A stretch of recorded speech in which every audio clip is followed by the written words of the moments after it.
Hey guys, you got Christina Gilchrist here, also known as the Dialysis Warrior Blind Chick. And I'm here with my Moosey boy, my Moose the Pomsky service dog. And... Hey, what about me? Oh yeah, Michael Gilchrist is here. The caretaker. And this is Living on Dialysis podcast. And this is a disclaimer. We are not doctors. This is just the opinion of Living on Dialysis Facebook group. And always follow up any advice you have with your team and your doctors. And again, this is just an opinion. So if you don't like it, tell me yours. Bye.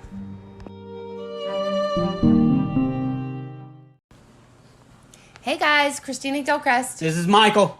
And hey guys. And we got Sam and Lacye Trevino here. And this is Living on Dialysis podcast. So we'll just go ahead and throw Sam into the mix. And basically, Sam, take it. Yeah, tell us your story. Well, again, thank you guys for reaching out and having us, just kick back and talk about our experiences together, because we learn from each other every single time we meet.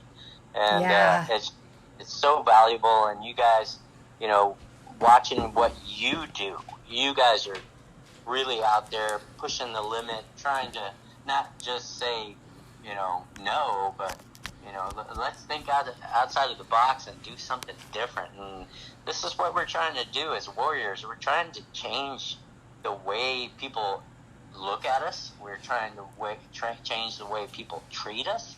And we're trying to educate people, because ignorance is a real thing. It's not a bad thing. It's just a lack of knowledge. But we are here to open our mouths. Something I like to say is kidney disease is the silent killer. Everybody knows it. And the only way we're gonna really pass along the education is to make some noise. Yeah. So that's what we're here for, and thank you guys for doing that. Yeah, amen, Sam. I agree with all of that. Yeah. So a little bit about myself. My name is Sam Trevino, and my wife and I have a company called Urine Inspiration, and we're out there trying to really educate people about kidney disease and the top two main killers, and which are diabetes and high blood pressure. A lot of people don't know that, but that came with the struggle, and we all have a struggle. And so mine started in 1992 or 3, and when I was 19 years old. I thought I had the perfect life, and I was trucking along, and just started my first year in college, my freshman year. I was playing a high level of college soccer. I was dating the girl of my dreams. Hey, I love that. I had all the friends that I thought I could ever have, and everything was going great.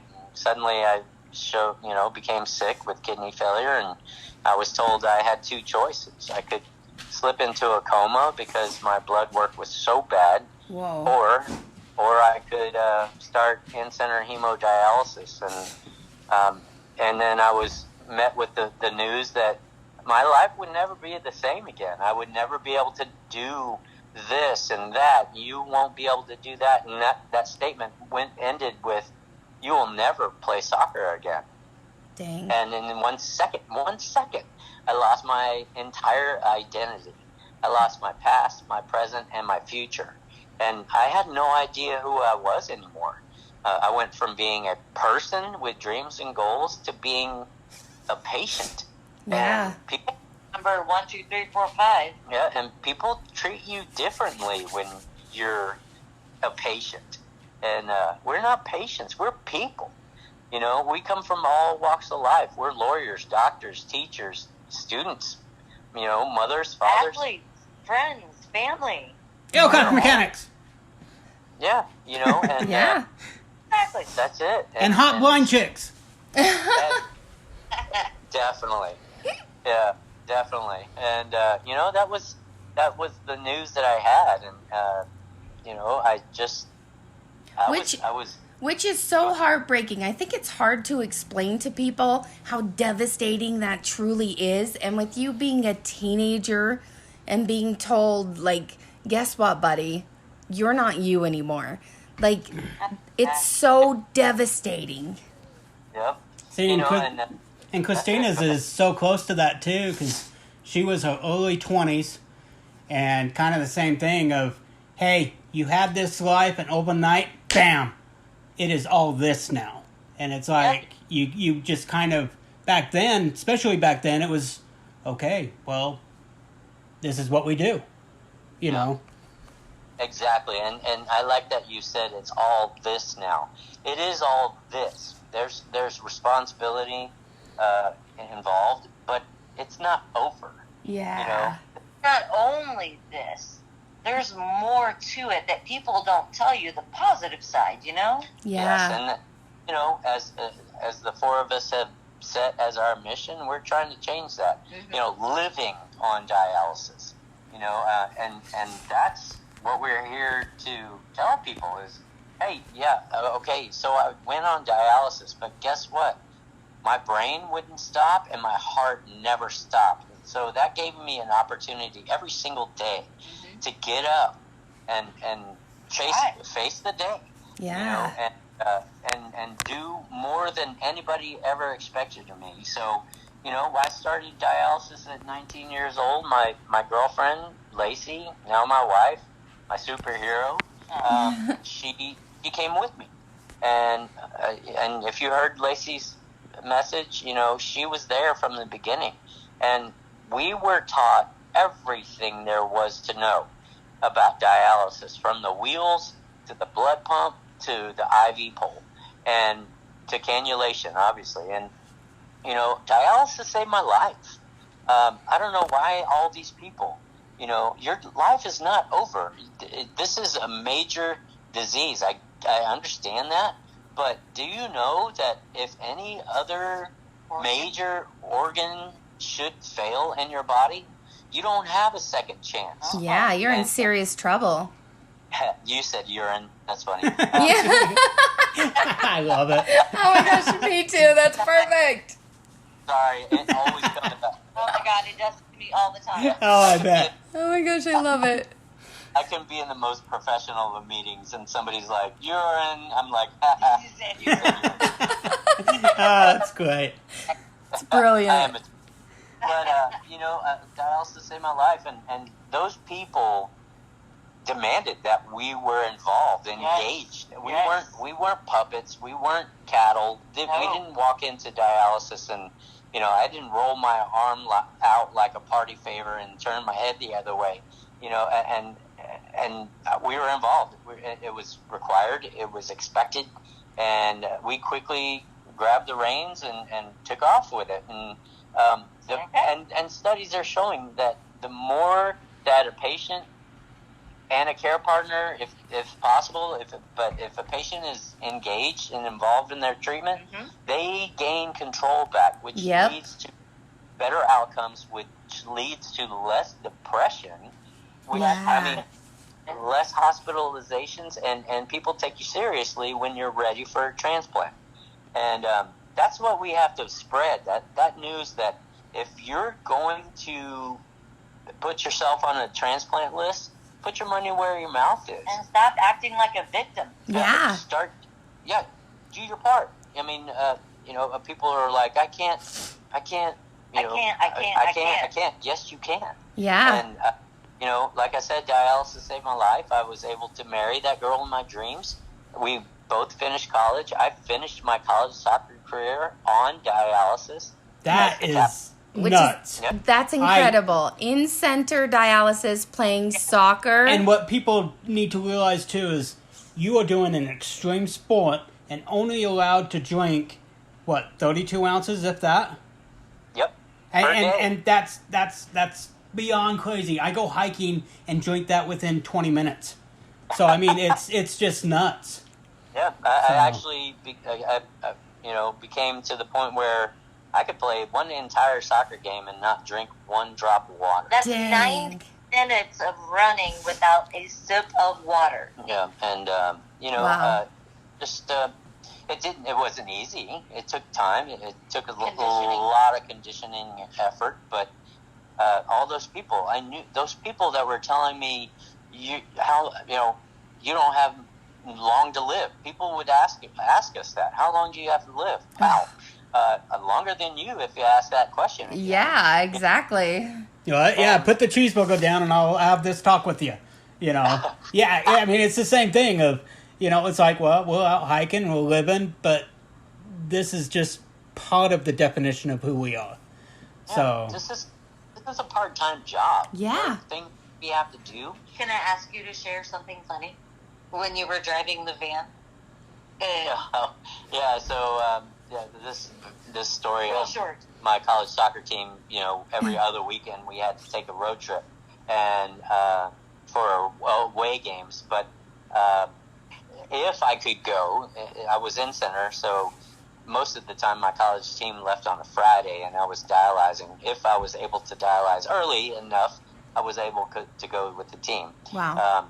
And that wasn't an inconvenience because I missed, you know, my time with my teammates and field time and all that good stuff. But we made do, but it was funny because one of these road trips we went on, we were stuck in a 15-passenger van, and we're riding along a couple hours, and one of the underclassmen speaks up, and he's like, "Hey, Coach, can we stop to use the restroom?" And one of the upperclassmen yelled back, "Yeah, we'll stop when Sammy has to go pee." And he said, "Okay." And about 30 minutes later, he was asking, "Hey, Sammy, do you have to pee anytime soon?" And I replied with, "Not till Monday." The entire van just died. You're like, because we have friends that he played with, we still have, and they knew way back when, but they knew and they were like, "Oh yeah, when Sammy has to pee." So a great story. that's awesome. I love that. Yeah, that's amazing. But you know, we were able to completely thrive on dialysis, and you know, I just love for those people who have, you know, doubts to either contact you guys or contact us. Yeah. You know, because I know not only, you know, Christina and myself and Lacey and Michael, I know other people in my immediate family. Kidney disease, unfortunately, runs in my family, and you know, I've seen those people living just as well, and they're all ages and all, you know, all sexes, and you know, they also have understood how to deal with dialysis. Yeah, that's awesome. So go through the process of when you actually decided to get your kidney, and what was the turning point to decide to have the transplant? Oh man, that's a great question. So over time we ended up doing 7 years in center, 3 days a week at 4.5 hours, and then when the first portable hemodialysis machine came out, I became the second patient in Texas to be on next stage, the portable hemodialysis, and we went from dialyzing. We went to dialyzing 5 to 6 days a week, 2 hours and 15 minutes to 2.5 hours per treatment. Easy, and yep. I felt better, and all that time that I was dialyzing more often, that was mimicking real kidney function. So we have people out there that are saying, "Well, I feel good on 3 days a week," but my response to that is, "But your body is poisoning itself 4 days, actually 7 days a week." But you know, that's a lot of damage you're doing to yourself. And I thought I was doing great. Everything was going well. I was a high school teacher and a high school soccer coach, and one day I ended up going to the hospital with grand mal seizures. Oh, wow. And Lacey rushed me to the hospital and found out I had a 6 millimeter blood clot in the speech center of my brain. Oh, and my. So, you know, people always ask, you know, what was what was the turning point? Was it dialysis? Was it something that you learned at dialysis? No, I actually had a stroke. And, you know, people don't understand. We call that a stroke of luck, because they had to evacuate that 6 millimeter blood clot, and that means they had to a surgeon had to put his hands in my head, you know, make a huge question mark shaped incision in my skull and remove this clot, and I woke up completely speechless. With what we call aphasia. And if you're not familiar, it's the same disease that Bruce Willis was recently diagnosed with. Oh, wow. Okay. Wow. So I woke up, I didn't know the alphabet, I didn't know ABC, 1, 2, 3, I didn't know Spanish or English anymore. So, did you not know it, or you couldn't speak that you convey knew it? Yes, yeah, exactly. So there was no connection between my brain and my mouth. Wow. And so I could understand what people were saying. I didn't recognize the alphabet when they sang it to me. You know, it's songs. None of that would compute for my brain, and it took about 3.5 months to gain some of that speech back. However, I stayed in the hospital in neurological ICU, which is one of the worst places to be. I stayed there off and on for 22 days, days, and 4 titanium plates, 10 steel screws in my head, 55 staples. I mean, you know, Wasn't fun. Yeah, it wasn't fun. Wow. And but one day, one of my last days, I had a nurse come into the room, and she was looking at my chart, and she said, "Mr. Trevino, you're a dialysis patient." And mind you, I couldn't speak, so I just nodded my head yes. And she asked me, "Why haven't you had a transplant yet?" And I shook my head no, and I was like, nope. I waved my hands at her, waved her off, and I kind of told her, I was like, there's some history there. He's not comfortable with that right now. Right. He's doing okay. And she was like, all right, but. So, and I've already seen in my family 2 rejected kidneys, and I had seen what that damage was and how hard that was on my family member. So I was happy to die on dialysis. So, no big deal. I'm good. Dialysis has saved my life so far. I'm cool. And then this lady, she was an angel. I tell everybody she must have been an angel, because she came in and she sat down on my level. She sat in a stool, eye to eye. She didn't stand over me. She didn't point her finger at me. And she sat down and said, well, I'm a kidney transplant recipient. Wow. And I was in the hospital for 6 days. I just spent 22 days in the hospital. That sounds kind of good. Sounds like a state of execution. Yeah, and so she told me that. She let me feel her transplanted kidney in her abdomen, and she planted this seed and walked out of my life forever. And I still don't know her name to this day, but she was the reason I recovered from that lack of speech, that aphasia. One day I was talking to Lacey, and I said, hey, what do you think about me having a transplant? And if you listened before, she said, I want to be tested, and put her hands on her hips like a superhero. And I told her, I don't want to do that to you, which we hear all the time from our other patients. I'm on the list, or I have a loved one that wants to give me a kidney, but I don't want to do that to you. And I said that to Lacey, and immediately, she didn't tell you what her original response was. Her original response was, you're already doing this to me. Yeah. Yeah.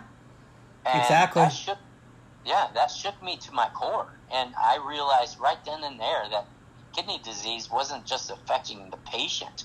It was affecting friends, family, care partners, caregivers, doctors, nurses, lawyers. All those people are involved because of our disease.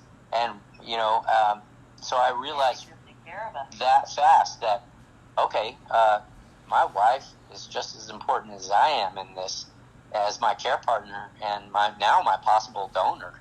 And, we went to the nephrologist, and if you don't know that story, Lacye was very adamant about being tested. There may have been a threat involved. Lacye, I love you. I love you. you too. Yeah, she's good about leaving that out, but we live in Texas, and people are armed around here, so she was ready for that. Shit. And so I don't take kind to confrontation or threats. Regardless, the doctor said, okay, we can have you tested, and at a 9% chance where we were a match. I was right. That is crazy. It's amazing, truly. Especially not being the same blood type. That is just nuts. Yep. So. And so, it's okay. But if it's going to be, it's going to be, and it was, and now it is. And But I was also ready to know that if I had to donate to somebody else to move him up the list, like you said, Michael, I was comfortable with the swap program too. Absolutely. For donors. Yeah, definitely. And, anybody that knows someone with diabetes or high blood pressure, that's a risk. And that's pretty much all of us in the United States. We work too hard. We never take a vacation because we work so hard. We eat terribly. Yeah. And it's just a self-fulfilling cycle. And, we have to do something to change that and teach people how to take care of themselves, but before they end up in the same boat as we were. Yeah. Absolutely. Well, it's preventative, and sometimes it isn't. And I'm really grateful for all the education that we are seeing in our 20, 30 years in this disease. We didn't have this much education, and what you guys are doing right now is amazing, because the more awareness we can have around kidney disease and prevention and living with this disease, we need it. And so I'm grateful for you guys, and thank you so much.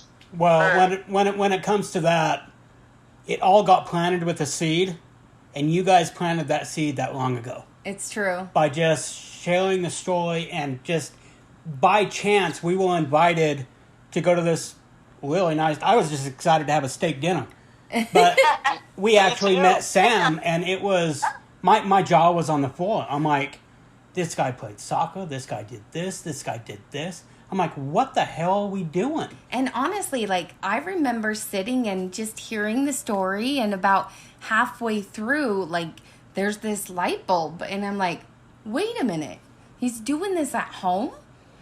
And I was like, oh my gosh, it truly, that moment, Sam changed my world. Yeah, you truly did. It was, honestly, meeting you changed everything for me. Well, you know what? It was all those people that were responsible for us learning how to do this, because, all these options didn't. When we started in 1993, what were you, Christina, 5? I was 11. Yeah, she was 11. Yeah, exactly. You were 11. So, cute. Yeah, back in the day, 1993, home dialysis, literally the conversation I had with my nephrologist was, home dialysis is a privilege, not a right. And since that day, that has never left my head, and it never will, because it's going to dictate how we change the future of dialysis. Home dialysis should be the first choice. Yeah. It leads to better outcomes and the right things to do. And just by doing this podcast, I have learned so much that in the 60s and 70s, more than 40% were doing at home. And it was Congress and government that got involved. Medical and insurance. Made it so, hey, this has to be a hospital procedure. And it went down to 0.3. And I'm like, why the hell are we being so stupid and doing this? And it's like when we go in a clinic and you've got this old guy that's just sitting there with his hands in his, in his face and just almost crying. being like, this is supposed to be the best years of my life. And then we sit down and Christina just starts talking. And it's like, you can see the light bulb and the flash going off. Kind of like the same flash we got with Sam of, oh my God, we can be camping. Yeah. We can be doing this. We can be going to concerts. We can be, you know, just doing stuff like this. And here eventually, we can be going on vacation and meeting Sam and Lacey and having a big giant beer. Yeah. So, Yep, you better bring a diving board for that beer. oh, hell yeah. Well, Sam, I want to thank you so much for being part of this podcast. Again, you and Lacey are some inspirations to me.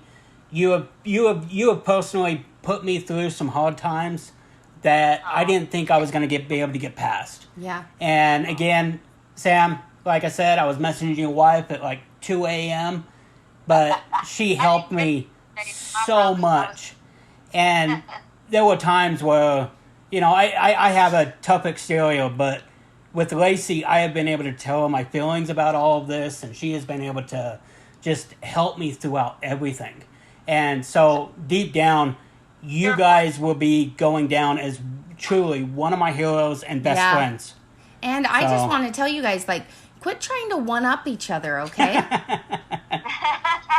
Like, stay out of the hospital, guys. Enjoy life, okay? Okay, we're done already. Let's just go have fun. All right, Sam. So you guys seriously are just incredible. I hope you guys know what wonderful, strong, amazing people you are, because truly both your stories are so inspiring, and you both are just warriors. Well, we see the same in you, both of you. Absolutely. And we're just so proud to know you guys. And God put us on this path together, and we're all warriors. We didn't ask for any of this, but you know what? We're going to like make sure that we show how to live in diversity and share it with other people so that they may do the same. Yep. All right, so we're going to go ahead and wrap up. This is the Living on Dialysis podcast, and we'll talk to you next week. Bye. All right. Bullet Train stars, well, Brad Pitt and pretty much everybody else that's ever been born. It actually has a ton of cool people in it, and Channing Tatum, Sandra Bullock. For some reason, they're doing a whole bunch of movies together, but it's funny. The previews before the movie is The Menu, Marvel Studios' Black Panther, Wakanda Forever, Till, which is a new preview I've never seen before. It's about a black kid being lynched. Breaking is about a guy that robs a bank, and there's some underlining issue of him being a veteran or something like that. Beast, it's the Lion movie. It looks okay. Don't Worry, Darling. They've way over-advertised this, but it looks interesting. Smile, which I'm sure there's some twists in that one. The Invitation, which looks interesting. The Woman King looks cool. Oh, and that damn Nicole Kidman AMC commercial. Stop showing it. But here's the preview for Bullet Train. Deer Creek International Business Solutions, how can I help you? I am ready. Well, that's great, Ladybug. Ladybug? Your new operational name? Oh, I see what you're doing. Ladybug's supposed to be lucky. You don't have bad luck. Really? My bad luck is biblical. I'm not even trying to kill people and someone dies. Remember the suicidal bellboy? You drove him to the hospital. Hang in there, buddy! And he didn't die. Okay, the wedding. Tequila? Johannesburg. It's time for some change. You wanted simple for your first job back. Doesn't get simpler. We need to find the person who took that case. That's too easy. Shit. What? Remember those two wackos from the Bolivia job? The twins? Yeah, I'm not so sure they're twins. Get off the train.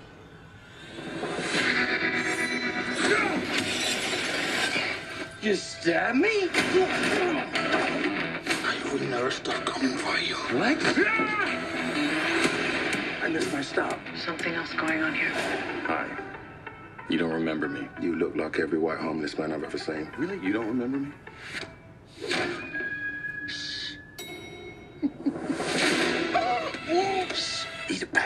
Please, lady. I'm sorry. I'm working on it. Get off at the next stop. Sounds so easy when you say it. One little prick from this, you know what happens? Yes. Your blood congeals, clogging your veins. I said yes! Shit balls. You're going to want to hear the whole story. What's waiting for us in Kyoto? The White Death, with his army of assassins. There's this soulless psychotic leader with the largest criminal organisation on the planet, shoved right inside. I don't see the White Death letting any of us off this train. We need to come up with a plan. Not to hurt people. What's happening to your face? Maybe there was a little head trauma? Maybe. I gotta get off this train. Sorry, buddy.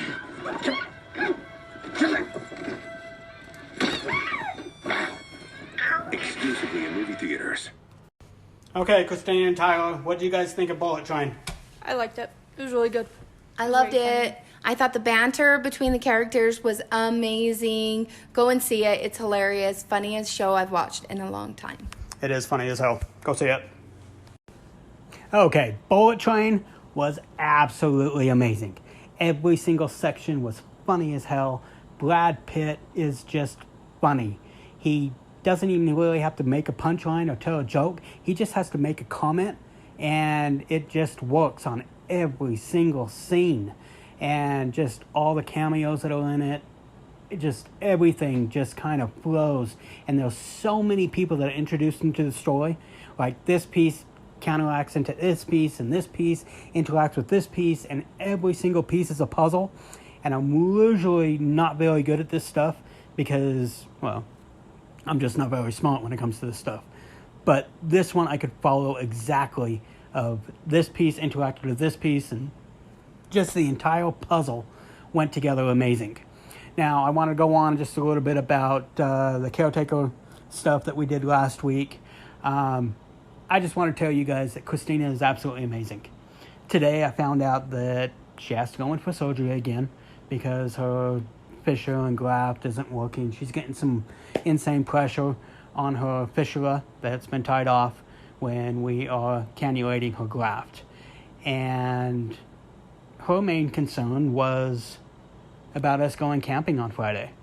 You know, there's a thing called Sourdough Days, which they have booths and events and games and all that stuff. It's kind of like a city fair, but it's up at our camping property area. And me and a bunch of friends were pretty excited to go. And Christina's main concern is, okay, well, I've got surgery on Friday morning, and after that, we'll get packed up and go camping. And I'm like, okay, well, calm down. We'll see how you're feeling, and honestly, I can book it home Saturday morning and pick you up if you're feeling okay. But I mean, she's going to be knocked out and sliced open again, and in a couple of hours after that, she wants to go camping. It's kind of like the last time that she had major surgery like this, where she had a graft put in. She did Jim's podcast, which was absolutely amazing because I know she wasn't feeling good, but she does all of the things that she feels that need to be done when honestly she can just take a break, and everybody will understand if she takes a break. So when you're dealing with your warriors and your kidney patients or anybody that may be having some trials, think back and just think of how much they're actually giving. Because I know Christina would rather stay home, but she is all hyped up and ready to go camping. Because we do have a lot of fun, but honestly, it's my thing. But that's part of being a caretaker and a warrior, that we give and take. And some days are easier than others. And this week, I've got a whole bunch of people that have taken vacation, so I'm kind of filling in as the lead. And now I have to go to my boss, Collins, on sometime this week and let him know that, hey, Christina's going in for emergency surgery on Friday, and I won't be able to come in. So I've got to double down and make sure that I get all of my tasks done this week so that just because I'm gone, there isn't much that needs to be taken care of. And this is some of the trials that we have. And if you understand a lot of these trials, get on my Facebook page, Living on Dialysis, and send me a message. Tell me how you're dealing. Because I think I deal extremely well. I balance everything extremely well. But some days are just harder than others. And, you know, it's like you think to yourself, how much more can be thrown at the wall before stuff starts falling off. And that's me coming as a caregiver. You know, step back and think, what is that warrior actually having to deal with as well? Not only does she have surgery on Friday, but we have dialysis on Tuesday. We have dialysis on Thursday. We have all of these things that she has to deal with when, honestly, I just have to go to work. And yeah, it is tough juggling all this stuff. But she's a freaking rock star. And if you know Christina at all, get on, send her a message. Send her a message and just let her know how freaking great she is. Because she's killing it. She is extremely happy all the time, which I have no idea how she does it. I swear to God, she's got some puppy DNA in her or something, because she's just way too happy all the time. But it's her. And she's just one of the most amazing people when it comes to stuff like this. Well, when it comes to actually everything. And I know I've went on and on, but again, go see Bullet Train. It is freaking amazing. And again, movies are an amazing thing because no matter how you're feeling, you can always fit that date in and go see a movie. So take your loved one to the AMC theater, go see a movie, and let me know what you think. Bye, guys. Today's topic is actually going to be funny medical stories. And if anybody has a ton of them, it's Christina, because, well, she's a pain in the ass. So the stories just go on and on. But we're going to have some funny stories for you. A couple things that happened this week. Go ahead, Christina. So, this week I am starting a new job. Okay. Another job. Yeah. As a kidney advocate. Heck yeah. So I'm loving it. And what else happened this week? Tylar got a job at Lagoon. She's working did. flight meals. She's going to work in a haunted house, which is like totally down her alley. She's a drama. She loves drama, everything, and acting. So she's super excited. And I'm going in for surgery tomorrow. Yep. So you guys know she's having some sort of weird pain, and I guess this could be one of the funny medical things because she has some weird pain with her fistula. And when she went to talk to the doctor was like, well, that's like you coming in and saying you have a weird pain in your big toe. They are totally separate. There was absolutely no reason why it should. So he's going to go in and whittle around and see if they can find something. So she's going to go in and have a graft cut open and see what happens. Yep. So and get a huge blood clot removed out of my old fistula. We're thinking maybe that's causing some pressure. We don't know. We'll figure it out, though. Yeah. So what was your week? I just worked. That was it? Yeah. Lots of work. John went on vacation. You did clean your truck in the driveway. I did clean my truck in the driveway, so the driveway looks like it's used. Lots of mud in there, so it looks awesome. Lots of mud. And John took the week off, so I've been going crazy with paperwork and fighting with engineers and arguing with schedules and all that stuff. So, but other than that, it's been kind of a typical week. So, all right, so we are going to go ahead and get started with the stuff. And I guess one of the first funny stories is go ahead and tell them about when you came out, when you went to the store with your dad. After you got... Okay. This is one of my favorite stories. When I very first started dialysis when I was like 24. I only did it for a few weeks before my transplant. And my fistula was still pretty new. So every time I went in, they infiltrated. So I ended up having a bruise from my shoulder all the way down my arm to my wrist. And I don't know why, but I was 24 years old, so I thought it was the coolest thing on the planet to walk around with this thing. And my dad has always just been a prankster our whole lives, and I happened to be at a grocery store with my dad, and I look next to me, and there's a woman that is looking at me like, oh my gosh, like, who hurt you? And so me being the sarcastic, mean person I am, I slightly pointed to my dad, and I shook my head to her like, he's right here, stop. And my dad looks down and sees me pointing to him, and he hits my arm that's bruised. And so I jump back like, please don't hurt me again. And my dad's like, oh my gosh. And I just start laughing. And the lady looks at me like I am the most horrible person ever. And she just stomps off.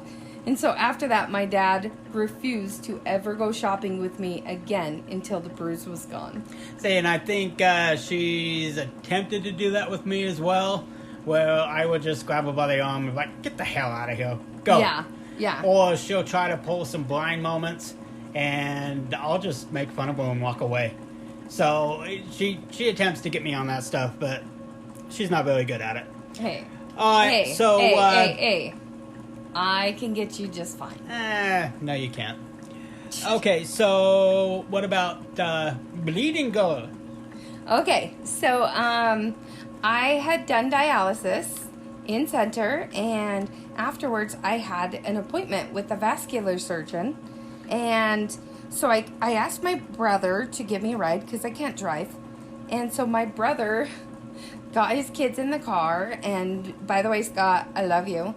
And he drove me to this appointment. And when we pulled up to the building, there's a big glass wall of windows right in front of where my brother parked. So I get out of the car, and I'm going in by myself because he's sitting in the car with his kids.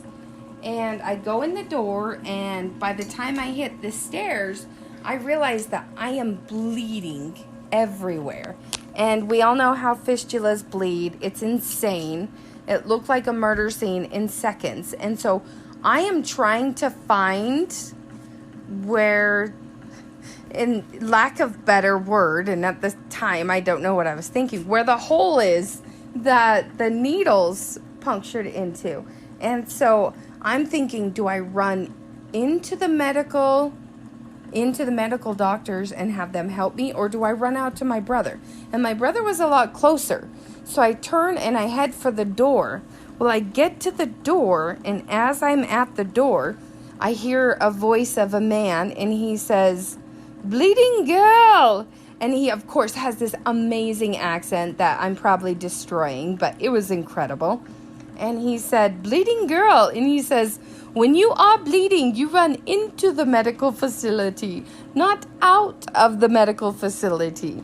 And so then I, of course, use my horrible wording, and I say, I've got to go have my brother find my hole. Because I'm thinking the hole in my arm. So that part was just awful in itself. And so he says, come on. And so by then I had found the hole, and I had pressure on it. And so I start walking up the stairs, and this whole time my brother and his kids are sitting in the car, not knowing any of this was going on. And so I walk up with the doctor, and he's taking me behind the, what would Partition? The wall? Yeah, like back where the patients don't go. So he's taking me back in like their office area. There we go. And the whole time he's saying, bleeding girl, there's a bleeding girl. There's a bleeding girl. This is a bleeding girl. And so they take me in one of the rooms, and like you could tell they had never had to deal with someone bleeding there. So they're all scrambling, trying to find stuff to come in and retape it and put more pressure on it, and it was just so incredible because all of them were just so thrown off. And yeah, and they had to go and clean up all my blood in the waiting room. And the best part about this is I was going to see a vascular surgeon because I had been having some problems with my fistula. So about 2 weeks later, I had to go in for an emergency surgery on my fistula. So I wasn't going to my normal doctor. And I went in, and the doctor came in to meet with me, and he says, "Oh my gosh, it's the bleeding girl."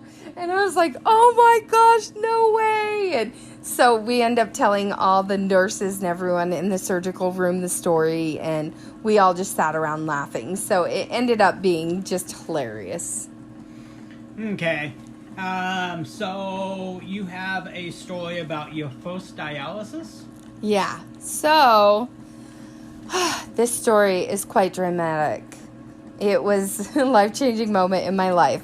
So we were trying to put off dialysis as long as possible because I was getting a transplant with a living donor. And so I one day just was feeling awful. My heart was having palpitations, and so I ended up going to the emergency room. When I got there, they did labs, and it came back that my potassium was way high. So they came in and they gave me this drink that is supposed to somehow get all your potassium in your body and make you go to the restroom to get it out, like number 2, guys. So yeah, so potassium number 2. So I'm in the ER and nothing's happening. You know, I end up waiting about 2 hours after I've drank this drink, and nothing's happening, but they have a room ready for me. So me and my mom, we go up to the room. They get us all settled in there, and so nothing is happening. We're just kind of hanging out, you know, and my nurse comes in, and keep in mind at this time I'm like 24. I'm single, and I am like a weirdo young kid. And my nurse comes walking in, and he is like McDreamy. He is gorgeous. He was sent there just for me. He was beautiful. I've been told how many times he's beautiful. Oh, he was beautiful. So beautiful. And he comes walking in and introduces himself. And my mom, of course, the crazy mother that she is, she says, "Well, are you single, honey?" And he's like, "No, I'm married." And my mom's like, "Well, are you happily married?" And he's like, "Yeah." And so my mom's doing her normal thing. And so he leaves the room, and about 10 to 15 minutes later, another McDreamy walks in. And this is a McDreamy, like, in a different way. Like, he's more like that bad boy McDreamy. And so, of course, I'm like, oh my gosh, look at him. And so my mom goes down her list of questions again, and he's married and everything. And so I'm mortified because my mom is just being my mother. Pimping you out? Yeah. She tried that a lot. And so the second guy that came in was my dialysis tech.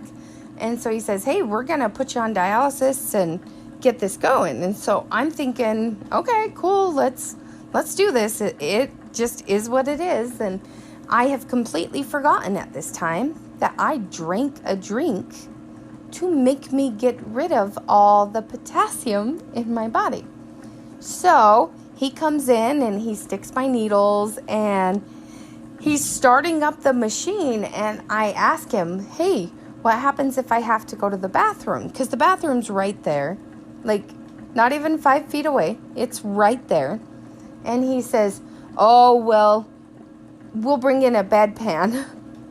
And I was like, "What?" And he goes, "Yeah, we don't unhook you when you're at the hospital. We'll just bring in a bedpan." And at that precise moment, my stomach starts going bananas.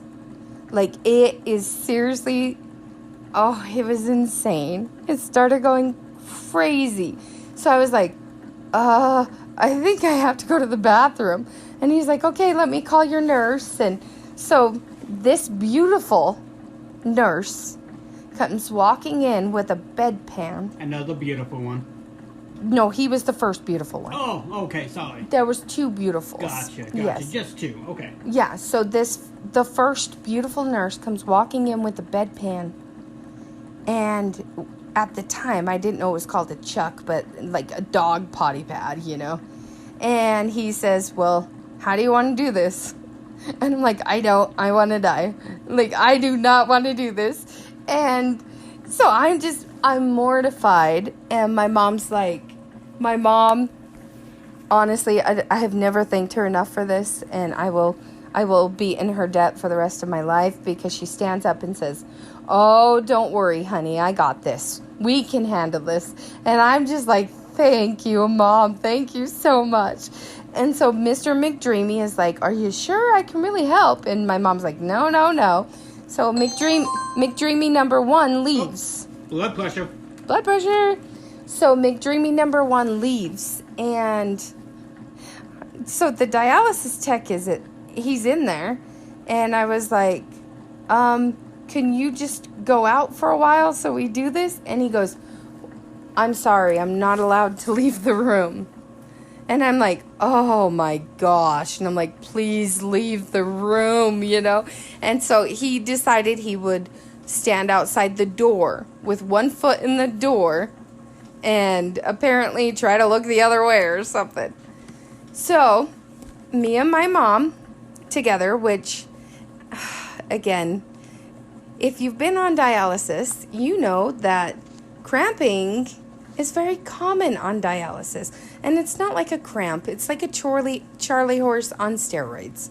And so my mom comes over. My mom is this teeny little woman who, what would you say, 5'1"? Yeah. 5'1". And she said, she's trying to help me. I'm trying to hold myself up. And I'm getting these Charlie horses and cramps everywhere. So I can't really hold myself up. And she's trying to get this doggone bedpan underneath me. So the both of us are just having the hardest time. And she finally gets it under there. And my potassium starts exiting. We'll put it that way. Yes, it does. And so potassium ends. I'm thinking this disastrous nightmare is over. So again, I try to hold my body up while I'm cramping, and my mom gets the thing out of there. So I lay back down and everything. Everything is over. I can, rest in peace, nightmare averted. But then my stomach starts going again. So we have to have Mr. McDreamy get us another bedpan and another animal potty pad, and we go for round 2. Same thing is happening. I am cramping. My mom is barely getting this thing underneath me. This is mortifying, and I get nauseous out of nowhere.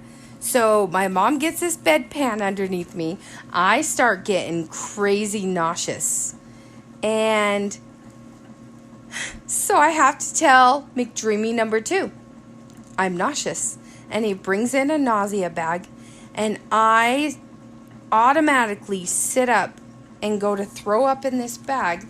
But when I do, I bend my arm, and my needles infiltrate right through my fistula. Yeah. How bad can it get? So my needles go right through. I'm throwing up. The dialysis tech is trying to shut the machine off, and he's trying to get prepped to get the needles out, and I'm throwing up while on a bedpan, while my mom is trying to hold a bedpan, and I was mortified. Life was over. At that point, life was over. I'm kind of glad that you had to shit in front of all these people, because it kind of gave me a chance to be able to sashay in a little bit later. Yeah. So, okay, so I have a funny story, and it has to do with a blind chick. So I take testosterone, and I've been giving it to myself for the last little bit. And not even thinking, I decided to hand a needle to a blind chick and be like, hey, just throw this in my back fat a little bit. And so Christina walks over. She's like, oh, I've never done this. So I'm like, you just kind of push it in and slowly put the medicine in. So I pretty much bend over and just the top part of my butt, and she sticks the needle in. Doesn't stick the needle, she stabs the needle in. And then she hands me the needle back and says, okay, I'm done. And I'm like, okay, no. It's still full. You didn't do anything. So I stupidly again give a needle to a blind chick and say, okay, just give me the shot. So she gives me the shot, and her depth perception sucks, so she pulls the needle out and then stabs me again, and then pulls the needle out and stabs me again, and I'm just screaming like, what the hell are you doing? And she's like, well, I'm trying to give you the shot. And I'm like, you just stabbed me 3 times. And she's like, oh, sorry, I didn't think I didn't think I stabbed you. I'm like, yeah, 3 times. So then, and then he had to end up doing it. So then I grab the needle, and I've got alcohol pads on one side, and I'm attempting to give my shot on the other side, while she's just laughing hysterically that she just stabbed me like 18 times to give me a tiny shot. So that one is one of the funny blind chick moments. So another one is there was we're going to call this the freaking overdose story. Oh. So Christina ended up getting pancreatitis, which again, a little bit less harsh than a man cold, but it's way up though. So they actually compare it to childbirth. It's actually pretty serious. And so it's awful. Awful. In order to give pain meds for that, it's pretty much touch and go of, okay, I mean, again, it's like childbirth, so they're trying to give her enough morphine to cover this. Well, doing this, she ends up just in extreme amount of pain, and so they keep on giving her morphine and keep on giving her morphine and keep on giving her morphine. And I just kept asking for more and more and more. And I won't say what hospital or what doctors or whatever, but I think it didn't get translated that she got a couple doses. So every time she hit that call button, which was like every 10 seconds, they would come in and like, okay, well, we'll give you this, we'll give you this, we'll give you this. Well, they end up overdosing on morphine. And so she's in an extreme amount of pain. She's overdosing on morphine. Me and her mom are stressed out beyond belief.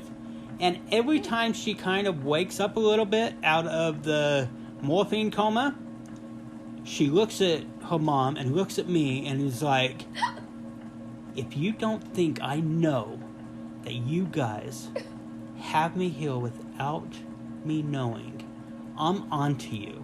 No, I remember saying you were both one was on the right side and one was on the left side of my bed.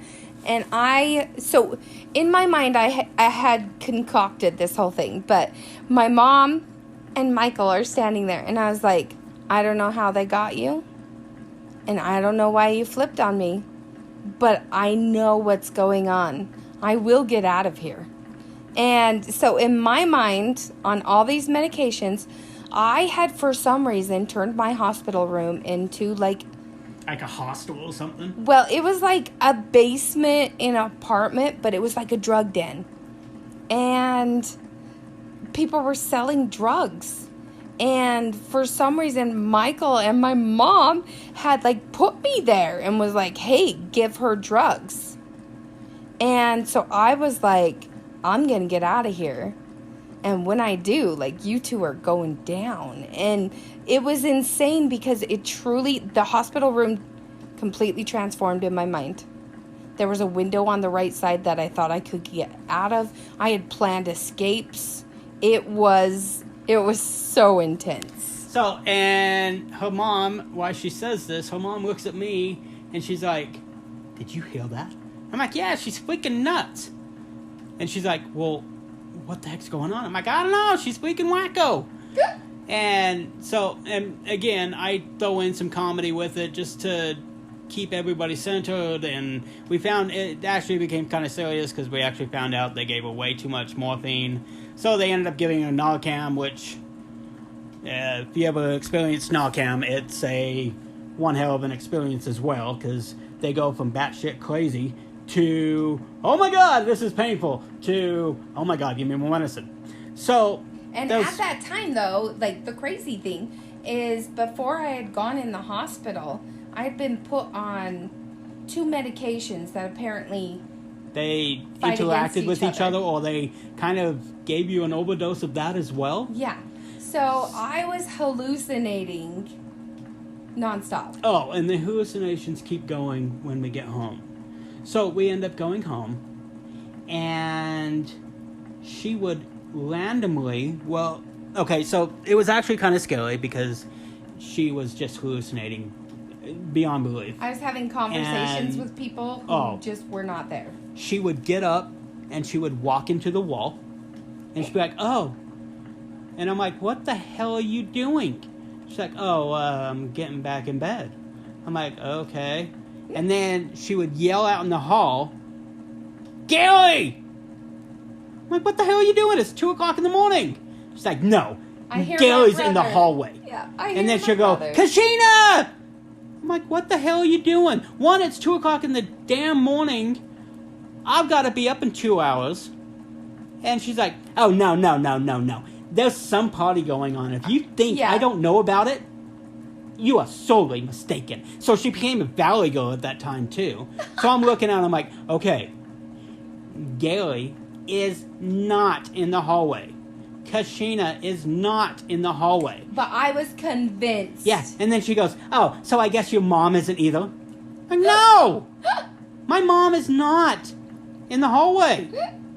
And I finally had to shake her and wake her up at least a little bit or something and be like, hey, nobody is planning you a party. Nobody is planning you a birthday party. And then the look she gave me was like devastation. She's like, oh.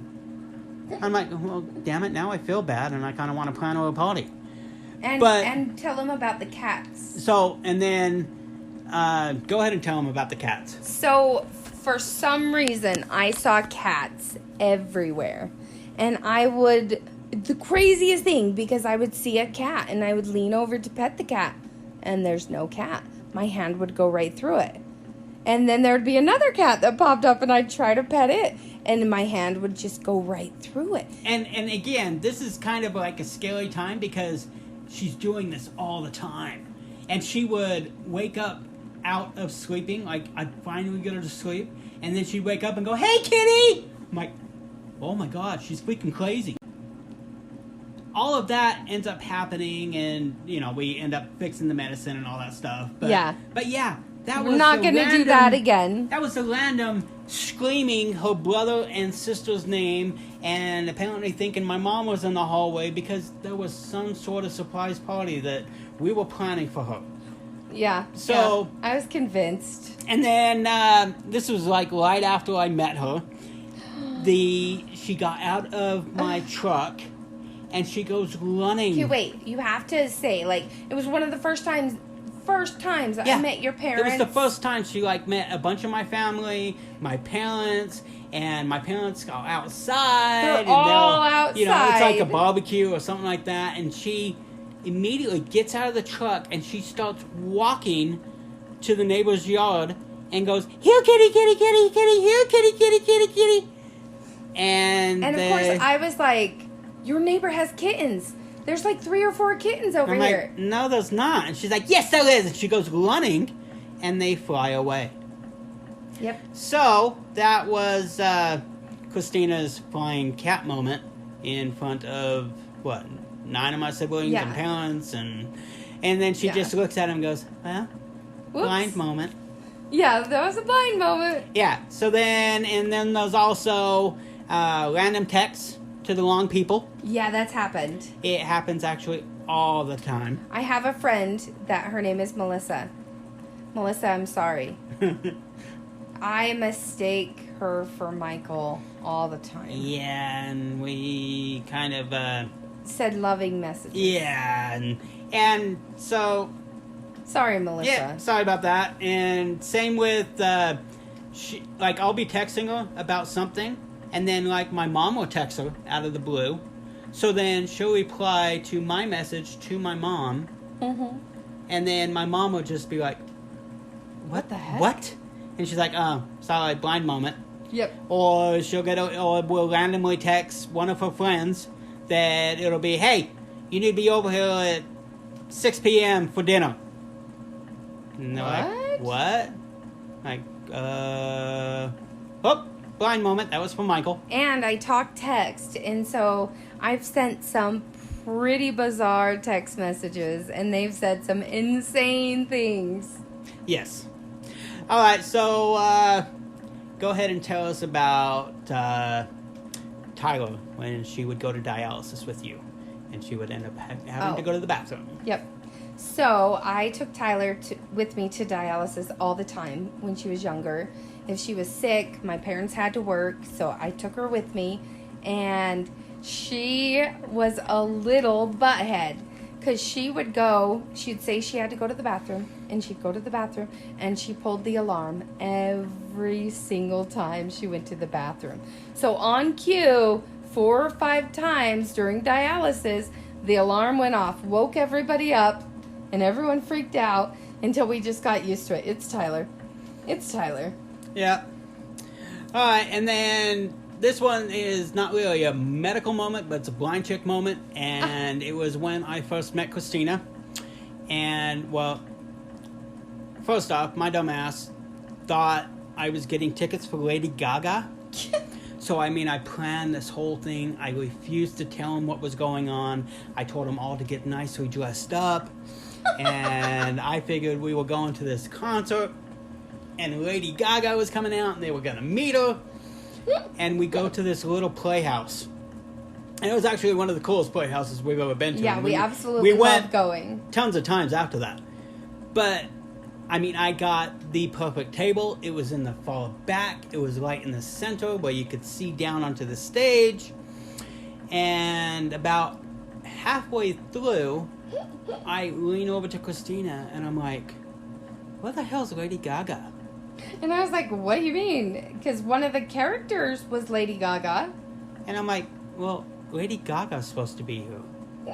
And she's like, "No, it's a play." I'm like, "No, it said featuring Lady Gaga." I'm like, "No, that's who..." It was actually Wicked-er. And so they put a spin on Wicked, the musical. And so Dorothy was Lady Gaga.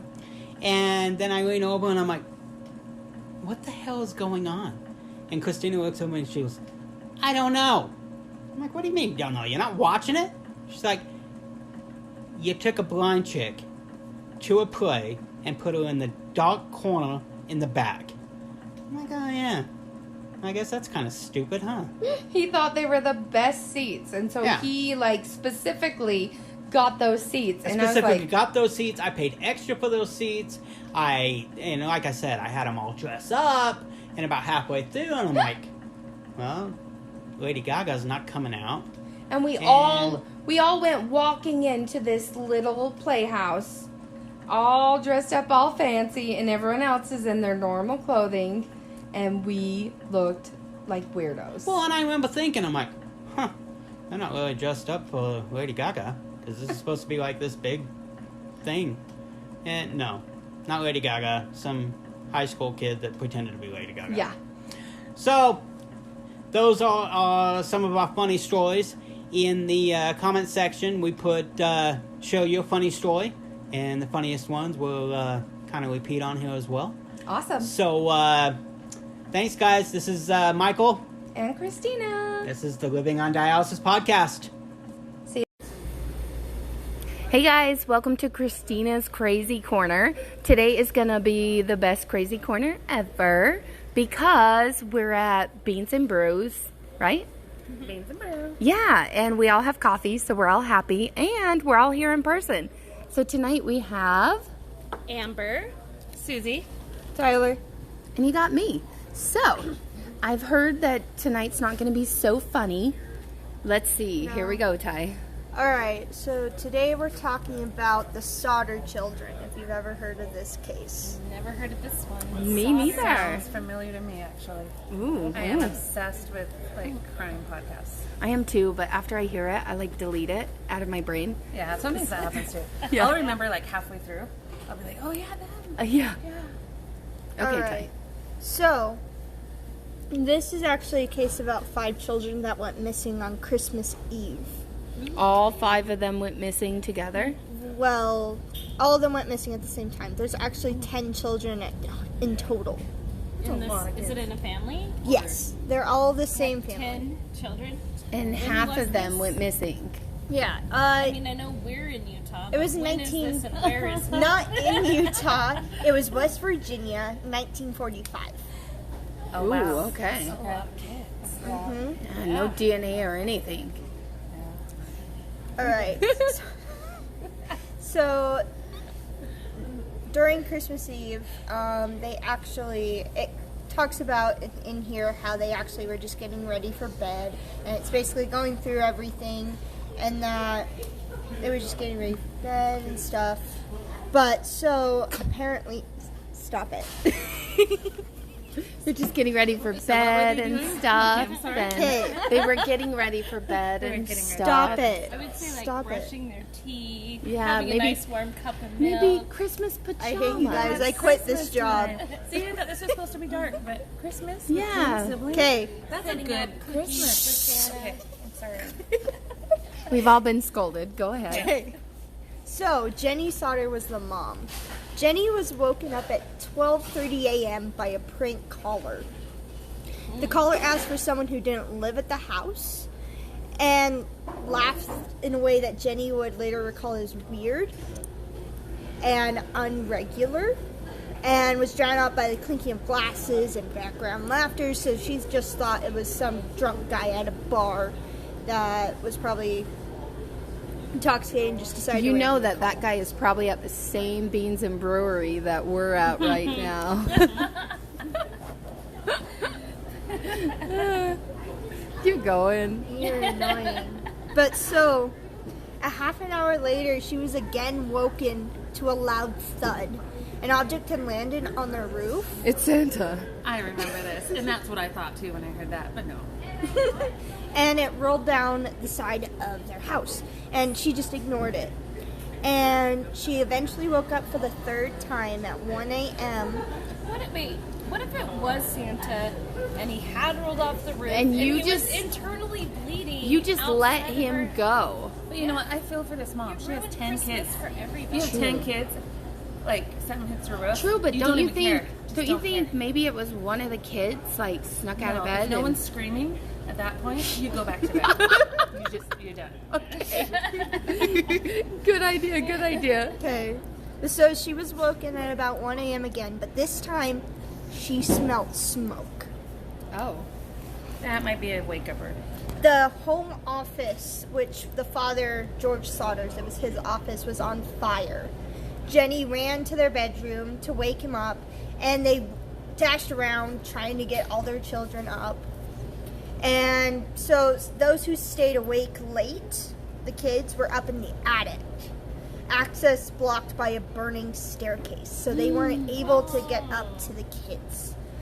He grabbed the phone and tried to call the fire department, but it wasn't working. The phone wasn't working at all. So how did the drunk call her?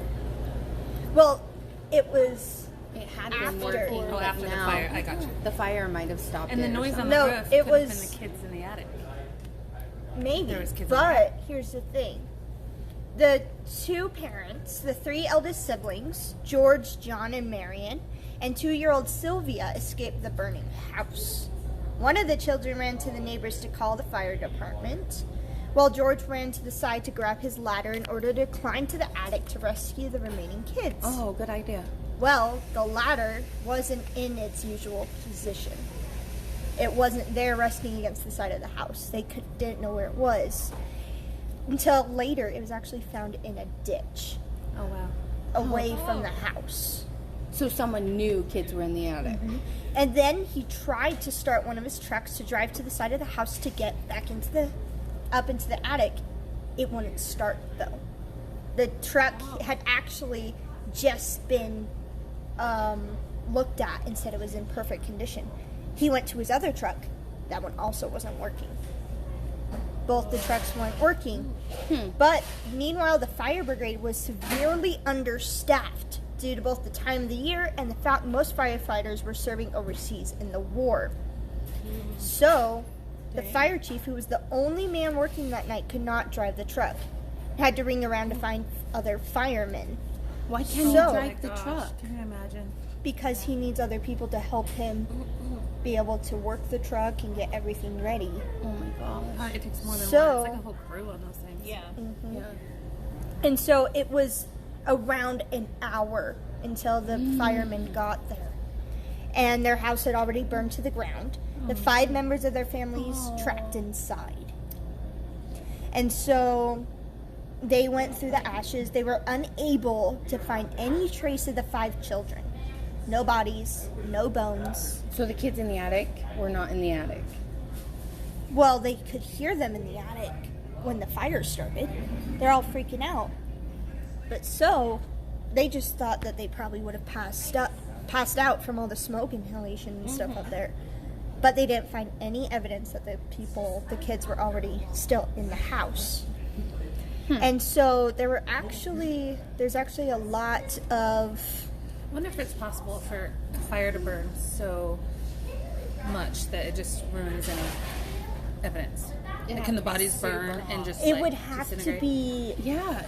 I've heard that you can't really, burn bone. It has to be over... Well, they cremate people. Yeah, but it's at, It's like thousands of degrees. Yeah. It's not a normal house fire. You could not replicate So there that. should have been evidence for sure. And so there was actually a lot of speculation on what happened to them. So 4 days after the fire, George Sauter bulldozed soil over the ashes of Can the you say burn. bulldozed again? Bulldozed. One more time? Bulldozed. Oh, good job. Stop it. Of his burned family home, intending to construct a memorial garden to his deceased children. Although the fire chief had instructed him to leave the site alone so the fire marshal's office could investigate the ruins further, George and Jenny couldn't stand the sight of their destroyed home and ignored his request. The next day, a hastily conducted inquest found the fire was caused by faulty wiring. But George remembered that he had just had An electrician there. I remember that. an electrician there for the Christmas lights. I told you I'd remember halfway through. And so it would have also cut all power to the house. It would have cut power to probably the neighborhood too. But every neighbor still had electricity. They still had electricity during the fire. Yeah. So there wasn't faulty wiring. One of the jury members who actually served on the inquest had a previous run-in with George that sparked further suspicion.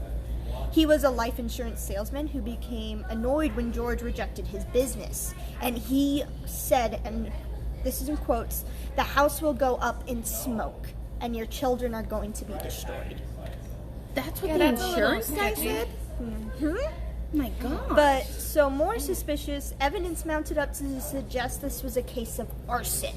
A telephone repairman inspected a hanging phone line that was connected to the house and asserted that it had been deliberately cut, which would require someone to climb a 4.3 meter telegraph pole to reach a further 60 centimeters to reach the wire. In other words, it was really hard to get to. Yeah. So not only did they dispatch 2 trucks, they took a ladder and tossed it in a ditch and climbed a huge telephone pole. I was just about to talk about the ladder. Okay. The ladder was found thrown in an embankment 20 meters from the house. And how far is 20 meters? 20 meters? Yeah. It's 3 feet per meter. Oh, so that's 60 feet. 10 kids, though. They could play with a ladder. Just saying. Touche. True. We would But- drag a ladder. If there's a ladder. There's a ladder to It do was tons of just- stuff. Yeah, When those things are handy. Yeah. But so, there actually, as the case started to get out there was actually a bus driver who serviced the route that passed the Sauter house and told the police he had seen a group of people throwing balls of fire at the house. Oh. what the hell? Now that one's Like the hard to group of explain. kids, or No, Oh. no, not a group of kids, people. Like balls Like- of fire, like firework. Like, The sound she was hearing hit the Yeah, roof. that's what I was just about to say. Jenny Sauter recalled being woken by a thud on the roof, and months later, as the snow melted, 2-year-old Sylvia was playing in the yard when she found a hard green rubber ball. George Sauter had seen this before. It was a pineapple bomb. Oh, jeez. So they were deliberately attacked beforehand as well. Oh my gosh. Wow. And so she found, as Jenny Sauter was actually sifting through the remains, she found kitchen appliances that kept their shape. Yet the family were told the fire department that the fire was hot enough to burn their children to a point where no bones remained. But which, appliances made it? that couldn't have been possible. Maybe it depends on which room, though, too. Like, The higher- one No, the area whole burned house went more down, than though. the other Yeah. one did. The heat does Yeah. rise and the higher. And as the house crumbles, the kitchen could have burnt, but not as badly as another room, or Yeah. not as hot as the Yeah. other room. She actually contacted a local crematorium about it to inquire about this and was told a 2-hour fire burning at 1100 degrees Celsius would still leave human bones intact. Ooh. So my question is, I wonder if they gave the police enough time before bulldozing the house to actually look for the remains. Yeah, and like, Because if he got right on the bulldozer, that and would when make he it. did get on the bulldozer, like, how did they find that? They found all this stuff underneath what he bulldozed away. Well, the thing is, they would have been able to still thoroughly search the soil. They would have sifted through everything. They still would have been able to before- find. They some. would have still been able to find at least one piece of evidence, which they Gotcha. never did. So, after all that happened, there were reportedly sightings of the children outside of the house. They were actually... Like that night? That night, a woman claimed to have actually witnessed the fire and saw the children in a passing car. Oh. So how many total children are gone? 5. 5. And 5 5 are still children. got out. Yes. Okay. Whoa. But so the 5 are then So I had like 8 siblings growing up. But there is a chance, like, we would have been dumb enough to set up like 4 of them up in an attic and Right. set up a fire, and like we would have been like, haha, we're gonna move the ladder and we're gonna turn these trucks off. Like, is there anything pointing to the siblings? No, there's Right. nothing. They had no idea about it because one of the older siblings, she's 17, the oldest sister, actually put the younger ones to bed. And she was the one that made sure that they were all in bed. And that was, but then they decided to stay up. So the older siblings were the ones that got out of the house, and they wouldn't have done that, besides the 2-year-old Sylvia. She also got out of the house because of her parents got hurt. So it Yeah. was the younger children that actually were in the attic. That That's ones so that would sad. most likely think of doing something like that. Okay, so where does this go? Do we ever find them? No. There are a lot of sightings though. The parents actually got sent a letter, a picture of a man that they suspected was one of their children grown up. Whoa. But so the mom and the dad, they both passed away before even being able to know if their children were still alive or not. The George died beforehand, and How old was he? he died in 1969. It doesn't So say about exactly. 20 years later. Yeah, about 20 years later. And Jenny actually, after that, she actually dressed in black for the remainder of her life. She didn't wear anything else. So would I. I can't even imagine. She spent her life tending to the memorial garden at the site of the fire, and she died in 1989. Oh gosh, she lived a long time. Yeah. Wow. Just the not knowing. I mean, Yeah. Yeah. that's awful. Okay, let's all speculate. What do we think? Where do we think the kids are? Do we think they're Devil's alive? advocate a little bit. On the flip side, I wondered about the parents because they got right in there with the bulldozer. Like, hey, we have too many kids. Let's that's decrease kind those of a numbers. questionable thing. You know what I mean? Yeah, that's I don't know. questionable. But did they know that there was only one fireman on duty? But they also suspected that the father was involved in the mafia. That something there's our happened answer. there. That answers everything. Everything. We know it all now. But they said that he had some very bad people coming after him.